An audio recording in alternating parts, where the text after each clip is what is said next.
Hello అండి. ఎర్ర తోటకూర ఫ్రైని కనీసం వారానికి ఒక్కసారైనా తప్పకుండా మీ డైట్‌లో ఇంక్లూడ్ చేసుకోండి.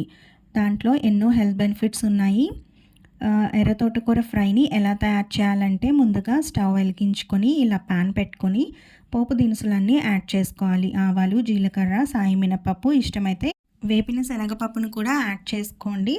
అలానే ఇలా తుంచిన ఎండుమిరపకాయలని 2, 3 తీసుకొని యాడ్ చేయండి. నేను తొక్క తీసేసిన వెల్లుల్లిపాయ రెబ్బల్ని 20-25 వరకు వేసుకున్నానండి.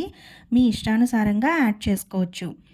అలానే ఒక పెద్ద సైజ్ ఆనియన్‌ని పొడుగ్గా కట్ చేసుకొని వేసుకోండి. అలానే కడిగి పెట్టుకున్న తోటకూరని కూడా ఇలా యాడ్ చేసేసుకొని వాటర్ పైకొచ్చేంత వరకు అలా ఫ్రై చేసుకోండి. అలానే సాల్ట్‌ని అడ్జస్ట్ చేసుకొని కారాన్ని కూడా యాడ్ చేసుకొని ఇలా ఆయిల్ పైకి తేలేంత వరకు ఫ్రై చేసుకుంటే ఎర్ర తోటకూర ఫ్రై రెడీ. తప్పకుండా ట్రై చేయండి.